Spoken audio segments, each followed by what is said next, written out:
Guys, welcome to just English. This is Raj. तो चलिए structure H सीखते हैं, एच ऑफ 1। तो ये जो स्ट्रक्चर है वो आपका जो आपने जी पढ़ा उसी का पास्ट है। Subject plus had been plus noun pronoun adjective and adverb. Noun pronoun adjective और एडवर्ब को आप सिर्फ यहाँ ऑब्जेक्ट मानेंगे, लेकिन फिर भी अगर आप जानना चाहते हैं नाउन प्रोनाउन एडजेक्टिव और एडवर्ब, मेरे पिछले लेसन को देखिए, उसमें मैंने बहुत तरीके से समझा दिया है जिससे कि आपको समझ आ जाएगा। चलिए शुरू करते हैं। तो इसमें जो सेंटेंसेस आएंगे वो कुछ इस प्रकार से आएंगे कि सब्जेक्ट कुछ रहा था या रह चुका था, सब्जेक्ट कहीं रहा था या रह चुका था। जैसे कि मैंने बोला था कि हम अच्छे दोस्त रहे हैं, तो पास्ट में क्या हो जाएगा, हम अच्छे दोस्त रहे थे। वह कई दिनों तक मुंबई में रहा है, पास्ट में क्या हो जाएगा, वह कई दिनों तक मुंबई में रहा था। तो इसी प्रकार के सेंटेंसेस आएंगे हमारे। तो शुरू करते हैं इस स्ट्रक्चर को। तो मैंने यहाँ कुछ सेंटेंसेस लिखे हैं, लेकिन उससे पहले आप देख सकते हैं ये रहा structure, subject plus had been और उसके बाद noun pronoun adjective adverb. Sentences आपके इस प्रकार से आएंगे, सब्जेक्ट कुछ रहा था, रह चुका था, सब्जेक्ट कहीं रहा था या रह चुका था। पहला जो मैंने सेंटेंस लिखा है वो समझने के लिए वो है, भगवान राम 14 वर्ष जंगल में रहे थे, मतलब वनवास था उनका 14 वर्ष का। तो इसकी इंग्लिश बनाने के लिए सबसे पहले अफर्मेटिव सेंटेंस है, रूल चाहिए। तो रूल ये रहा, और रूल के हिसाब से पहले हमें सब्जेक्ट चाहिए। सब्जेक्ट इसमें क्या है, भगवान राम। तो भगवान राम की इंग्लिश हम लिखेंगे लॉर्ड रामा। उसके बाद हमें क्या लगाना है, हैड, क्योंकि हमारे पास एक ही ऑप्शन बचा इसमें, हैड, हमने लगा दिया had. So lord Rama had, और रूल के हिसाब से बीन, और बचा क्या, जंगल में। So lord Rama had been in jungle, और उसके बाद टाइम आया 14 वर्ष का, सो 14 ईयर्स। तो सेंटेंस हो गया, भगवान राम 14 वर्ष जंगल में रहे थे। इंग्लिश हो जाएगा, lord Rama had been in jungle for 14 years.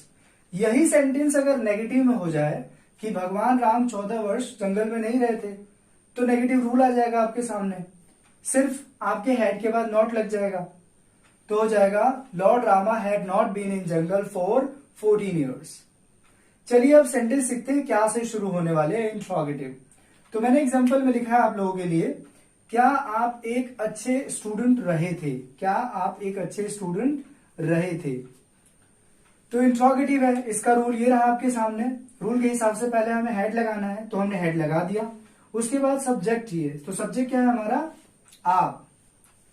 सो हो गया हैड यू, और उसके बाद रूल के हिसाब से been, so had you been.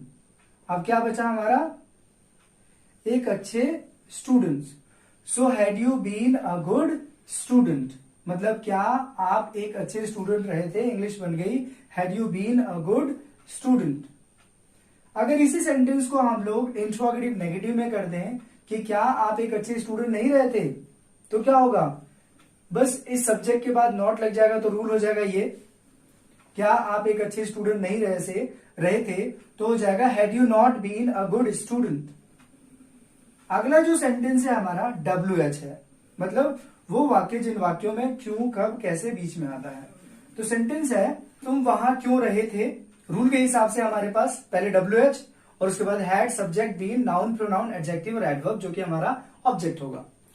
तो तुम वहां क्यों रहे थे, सबसे पहले हमें रूल के हिसाब से WH चाहिए, तो क्यों की इंग्लिश होती है हमारी वाई, हमने लिख दिया वाई, और रूल के हिसाब से हैड, हमने लिख दिया हैड, और उसके बाद सब्जेक्ट क्या है, रूल के हिसाब से हमें सब्जेक्ट चाहिए, सब्जेक्ट है तुम, तो हो गया वाई हैड यू, और रूल के हिसाब से been, so why had you been. अब बचा क्या, वहां, वहां की इंग्लिश आपने लिख दी there, so why had you been there, मतलब तुम वहां क्यों रहे थे।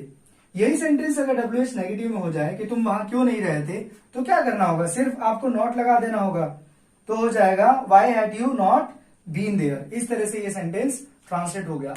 अगर देखा जाए तो ये सिर्फ 3 सेंटेंसेस थे, और इन तीनों सेंटेंसेस को हमने 6 सेंटेंस बना दिए, क्योंकि सेंटेंस सिर्फ 3 ही प्रकार के हैं आपके सामने, या तो सेंटेंस अफर्मेटिव होगा, या तो नेगेटिव होगा, या तो इंट्रोगेटिव होगा, या इंट्रोगेटिव नेगेटिव होगा, WH होगा या WH नेगेटिव होगा।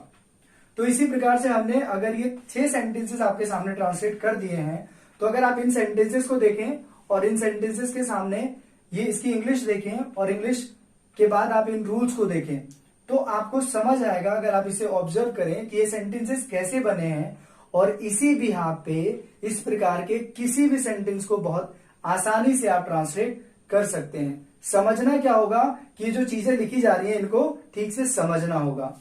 सो आई होप आपको समझ आ रहा होगा कि ये सेंटेंसेस हमने कैसे ट्रांसलेट किए। मेरे पास कुछ और सेंटेंसेस हैं जिन्हें मैंने लिखे हैं। हालांकि इस स्ट्रक्चर में सेंटेंसेस बहुत कम यूज होते हैं, लेकिन फिर भी हमें सब कुछ सीखना चाहिए, कुछ छूट ना जाए। तो सेंटेंस मैंने कुछ लिखे हैं। अगर सेंटेंस हो जाए कि भारत कई सालों तक अंग्रेजों का गुलाम रहा था। देखिए कितना अच्छा सेंटेंस इस स्ट्रक्चर में आया है। हम लोग बोलते हैं, तो अगर इस स्ट्रक्चर को हम सीख लें तो वाकई कुछ सेंटेंसेस ऐसे होंगे जिन्हें बहुत सारे लोग नहीं ट्रांसलेट कर पाते, पर आप कर पाएंगे। तो सेंटेंस है, भारत कई सालों तक अंग्रेजों का गुलाम रहा था। क्या होगी इसकी इंग्लिश? तो इंग्लिश होगी, India had been under British rule for many years. मतलब भारत कई सालों तक जो ब्रिटिश रूल था, वो अंग्रेजों का शासन उसके अधीन रहा था। सो भारत कई सालों तक अंग्रेजों का गुलाम रहा था। India had been under British rule for many years. अगला सेंटेंस मैंने लिखा है, वह कभी भी एक अच्छा स्टूडेंट नहीं रहा था। वह कभी भी एक अच्छा स्टूडेंट नहीं रहा था। So he had never been a good student. जब कभी नहीं एक साथ आता है तो उसकी इंग्लिश हो जाती है never. So he had never been a good student. अगला सेंटेंस है, हम कई दिनों तक भूखे रहे थे। तो क्या होगी English? We had been hungry for many days. We had been hungry for many days. अगला सेंटेंस हो जाए, वह एक दिन भी यहां नहीं रहा था। So he had not been even a single day here. He had not been even a single day here. अगला सेंटेंस है, मैं कुछ दिनों अपनी दादी के साथ रहा था। So I had been with my grandmother for some days. अगला सेंटेंस हमने लिखा है, हम कुछ सालों किराए पर रहे थे। हम कुछ सालों किराए पर रहे थे। So we had been on rent, या we had been on rented house for some years. अगला सेंटेंस है, वह एक दिन बिना पानी पिए पूरे दिन रहा था। ऐसे हम लोग बोलते हैं, वह एक दिन बिना पानी पिए पूरे दिन रहा था। कोई वैसा व्यक्ति होगा जो नहीं रहता होगा, उस दिन रहा होगा, लेकिन बातों में किसी ने ये बात भी तो बोली होगी। तो वह एक दिन पूरे दिन बिना पानी पिए रहा था। तो क्या होगी English? So he had been a day without having water. तो ये हो गए कुछ सेंटेंसेस जिन्हें देखकर आप लोग समझ ही गए होंगे, और बाकी आपने सीखा ही। अब मुझे लगता है कि इस प्रकार के सभी सेंटेंसेस आप आसानी से ट्रांसलेट कर सकते हैं। ये जो स्ट्रक्चर्स मैं आप लोगों को बता रहा हूं ना, ये बहुत छोटे छोटे हैं। हुआ क्या है कि मैंने चीजों को बहुत छोटे डिवाइड कर दिया है, और डिवाइड करके उनको हम लोग बहुत आसानी से समझ पाए, इसीलिए इसको बहुत सरल मैंने बना दिया है, ताकि हम सेंटेंसेस के एक सेक्टर बना लें और धीरे धीरे धीरे धीरे हम हर प्रकार के सेंटेंसेस को ट्रांसलेट करना सीख जाएं। और वो सब हो जाएगा जब हम धीरे धीरे सीखेंगे, एंड वो सारी चीजें हो रहे हैं। मैं आप लोगों को वीडियोस अपलोड कर रहा हूं जहां से आप ये चीजें सीख सकते हैं।